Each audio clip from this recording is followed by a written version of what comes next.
You know, trading is a lot like boxing. I want you to imagine a boxer, knowledgeable, knows how to box, but gets in the ring with a left-hander, okay? Not the typical right-hander. Suddenly what happens is he's getting hit blindly. He doesn't understand how the other can land punches like that.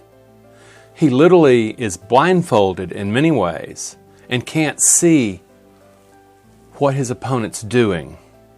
Trading is a lot like that. We walk into trading and we blindfold ourselves and we get whacked.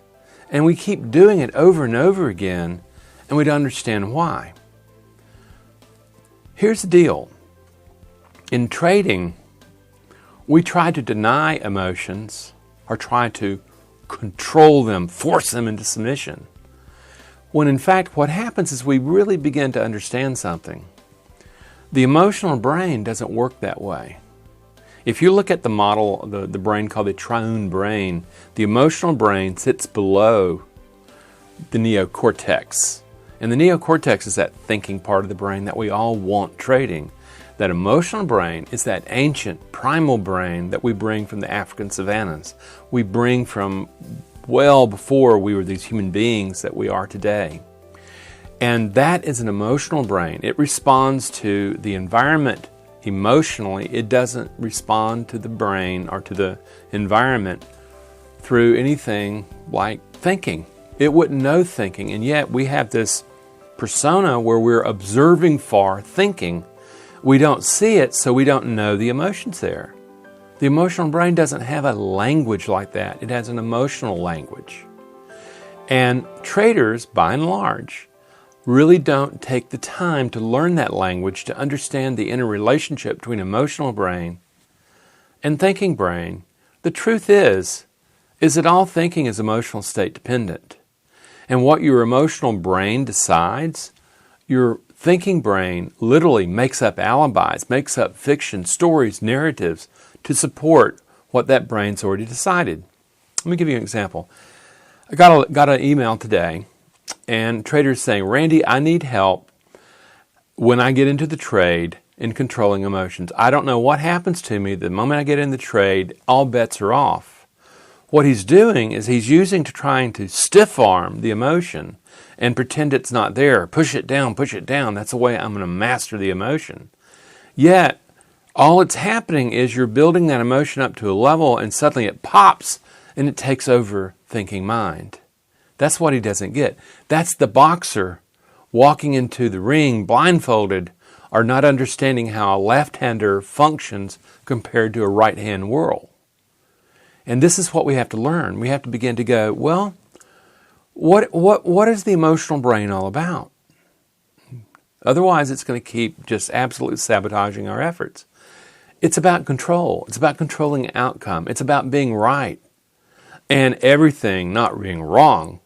And when it experiences uncertainty, okay, that which is uncontrollable, it produces vulnerability. Vulnerability flips out the emotional brain, and it is primed to go directly to fight-flight, to aggression, overtrading, revenge trading, or to avoidance.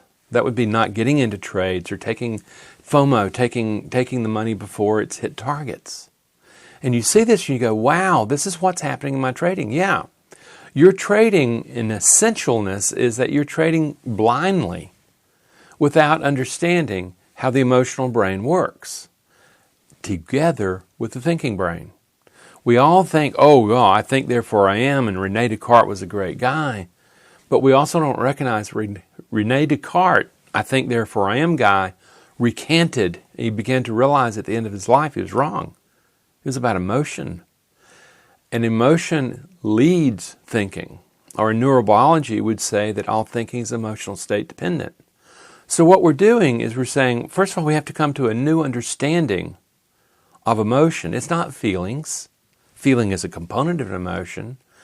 But really, emotions are really more about literally your body having action potentials that drive the body into action now. Not later, now. And what it's doing is it's scanning the environment for threats and risk. When it sees one in the environment, and I want you to think about in trading, is that here you are, this organism, the trader, and you're working in an environment, the markets, and you see risk. And you're putting risk on, and you realize it's uncertain. And what do you think your emotional brain's going to do? Do you think it's going to sit down and say, oh, yeah, this is fine, I'm cool, that thinking brain really has its act together, and I'm just going to follow it? No. It reverts under pressure, under stress, under the challenges of potential loss, back to that brain you had on the African savannas, our ancestral brain. So you're sitting there going, whoa, what do I do? The first thing is recognize there's nothing unusual going on. It's doing exactly what it's been programmed to do by natural selection over millions of years.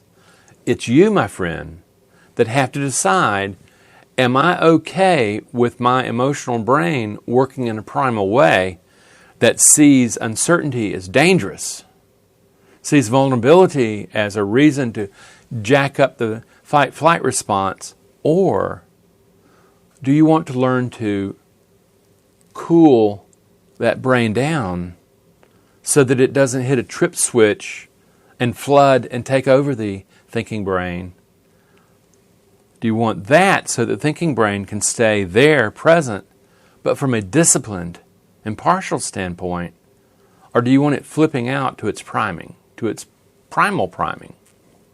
This is the choice, and it's not unless you've won the genetics lottery, it's not really something you have a choice about if you're going to produce effectiveness in trading. Because understand, you are forcing the brain, the emotional brain with that need to control outcome, okay, that loathing uncertainty and risk, you're forcing it and right in the face to engage risk, to engage uncertainty. And then you're saying, well, I'm just going to ignore that. I'm going to ignore that left-hander over there. And it punches you hard. Either by not getting into trades, revenge trading, overtrading, or leaving money on the table. That's how it's punching. All that is responses to the uncertainty that the emotional brain is experiencing. And you're sitting there trying to force it. To get out of this place, one, you have to really understand the relationship that all thinking is emotional state dependent.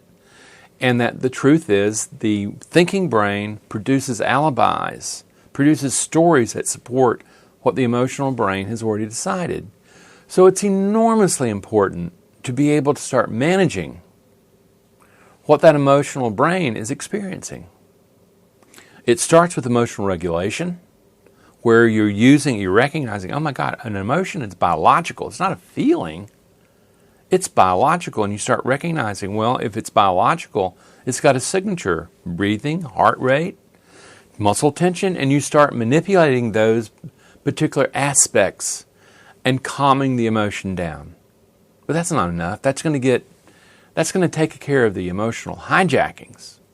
But to do the next step, you have to go to mindfulness, of where you begin to step back out of thought and recognize that you and your thoughts are not the same. More than that, in deeper levels of metacognition, what you're beginning to recognize is, oh my God, this person that I say that I am is just one potential organization of a self.